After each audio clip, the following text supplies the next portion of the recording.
Hello students हम लोगों ने पिछले क्लास में वैश्विक नागरिकता यानी कि ग्लोबल सिटीजनशिप के बारे में हम लोग अध्ययन किए हैं। स्टूडेंट्स चलिए आज हम लोग पढ़ेंगे वैश्विक नागरिकता यानी कि ग्लोबल सिटीजनशिप की क्या कारण है, इसके बारे में हम लोग डिटेल्स जानकारी प्राप्त करेंगे। वैश्विक नागरिकता के निम्नलिखित कारण है। पहला है संसार के राष्ट्रों के बीच अपना पृथक अस्तित्व बनाए रखने की इच्छा आकांक्षा आज भी बहुत अधिक प्रबल है। ये राष्ट्र वैश्विक आधार पर राजनीतिक संरचना का निर्माण या गठन कर अपनी राष्ट्रीय पहचान को छोड़ने के लिए तैयार नहीं होता है। दूसरा नंबर है आज भी संसार के विभिन्न देश या राज्य विकसित या विकासशील और पिछड़े देशों के वर्गों के रूप में बटे हुए हैं। तीसरा है संसार के कुछ मुट्ठी भर विकसित देश वैश्विक का नारा लगाकर विकासशील और पिछड़े देशों का आर्थिक शोषण करने का षड्यंत्र रचता है, क्योंकि वे इसका सच्चाई को अच्छी तरह जानते हैं।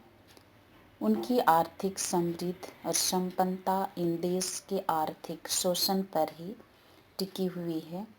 चौथा है विश्व व्यापार संगठन का अभी तक का क्रियाकलाप इसी तथ्य की पुष्टि कर रहा है और वह संसार के मुट्ठी भर समृद्ध और संपन्न देशों के कर्म पर आधारित है और इसलिए सहायकी या सब्सिडी और श्रमिक मजदूर आदि से संबंधित मामलों में विकासशील और पिछड़े देशों की नियोजित मांगों की जानबूझकर सुनियोजित रूप से अनदेखी की जा रही है।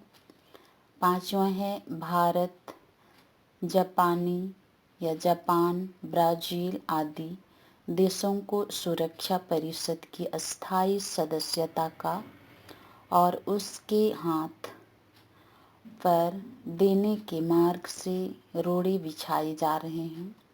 छठवां है शास्त्रों के प्रसार को रोकने के नाम पर भारत, ईरानी, उत्तर कोरिया आदि देशों पर रासायनिक और कूटनीतिक दबाव डाले जा रहे हैं। उत्तरी कोरिया को जहां आर्थिक वित्तीय प्रबंधों को लागू करने के माध्यम से धमकाया जा रहा है, वही ईरान को शक्ति न बना देने के लिए उस पर सैनिक आक्रमण करने की लगातार धमकी दी जाती है। सातवां है शक्ति संपन्न पश्चिमी देशों विशेषकर अमेरिका अपने शासन भंडार में ना तो किसी तरह की कमी करने को तैयार है और ना ही भविष्य में परीक्षणों पर रोक लगाने को ही सहमत है। आठवां है इस वैश्वीकरण का वास्तविक उद्देश्य संसार में पश्चिमी देशों विशेषकर अमेरिका का प्रभुत्व बनाए रखना।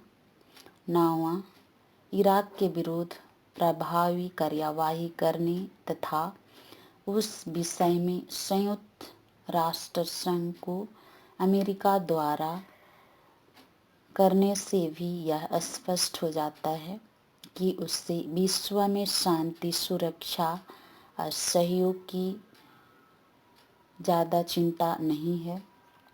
10वां है अमेरिका, भारत और चीन के वैज्ञानिक, तकनीकी और आर्थिक विकास के विरुद्ध इन हालत में वैश्विक नागरिकता यानी कि ग्लोबल सिटीजनशिप का स्वप्न कैसे साकार हो सकता है, इसके बारे में हम लोग अध्ययन करेंगे और इसलिए सहायक और सब्सिडी और श्रमिक मजदूर आदि से संबंधित मामलों में विकासशील और पिछड़े देशों की नियोजित मांग की जानबूझकर नियोजित रूप से अनदेखी की जा सकती है।